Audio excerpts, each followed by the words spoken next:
We TechVision channel पे आपका स्वागत है और एक नई वीडियो में।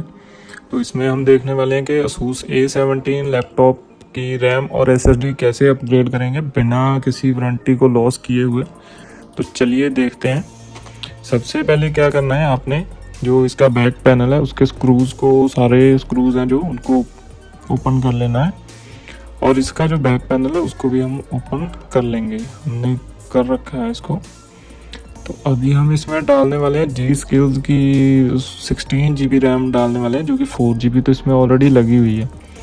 तो 32 मेगाहर्ट्ज की रैम डालेंगे। आप किसी और भी कंपनी की डाल सकते हैं, लेकिन ये ध्यान रखें कि 32 मेगाहर्ट्ज की हो, 32 मेगाहर्ट्ज। अभी जो इसमें देखो ये कट लगा हुआ है इसके नीचे, ये देखो, इस कट को ऐसे मैच करना है और 45 डिग्री का अपने एंगल बनाना है। ऑलमोस्ट 45 अप्रॉक्सीमेटली होता है, कोई थोड़ा बहुत ऊपर नीचे हो सकता है। तो इसको इंसर्ट करेंगे और प्रेस कर देंगे तो ये रैम अपनी लग चुकी है, इसमें कोई स्क्रू वगैरह नहीं लगता। तो अभी हम इसमें WD की ब्लू SSD डालने वाले हैं 500 GB की, जो कि NVMe M.2 और ये उसका पोर्ट है। और इसके जो पीछे वाला स्क्रू है इसको हम निकाल लेते हैं एक बार।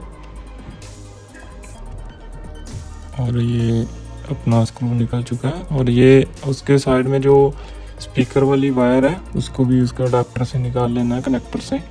और इसको एक बार हटा लें क्योंकि ये SSD को ऐसे लगने नहीं देगा। SSD को भी सेम वैसे ही एंगल पे इंसर्ट करना है और ये आराम से इंसर्ट हो जाएगी। और इसको प्रेस करके इसका जो स्क्रू है उसको फिर से वापस इसके ऊपर लगा देंगे, SSD के ऊपर से लगा देंगे।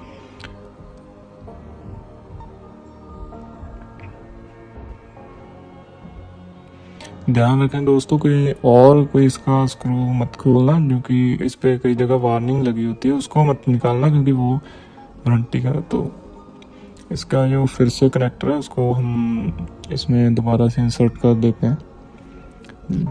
जी ये अपना हो चुका है। अभी इसका जो बैक पैनल है उसको फिर से हम इसके ऊपर लगा देंगे और इसको हल्का हल्का प्रेस करेंगे। और ज़्यादा प्रेस नहीं करना जोर से, ये टूट सकता है ज़्यादा प्रेस करने से। तो इसको हल्का हल्का आपको इसके लॉक लग जाएंगे ऐसे। और इसके बाद इसके स्क्रूज़ को हम लगा लेंगे। उससे पहले एक बार चेक कर लेते हैं।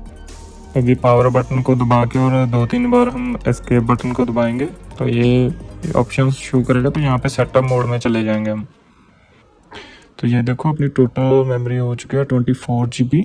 और अपनी जो SSD है वो भी इसने 500 GB की, वो भी WD की डिटेक्ट कर ली है ऑटोमेटिकली। तो ये इंस्टॉल हो चुकी है।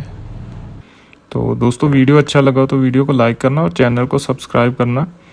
तो मिलते हैं नेक्स्ट वीडियो में, तब तक के लिए बाय बाय।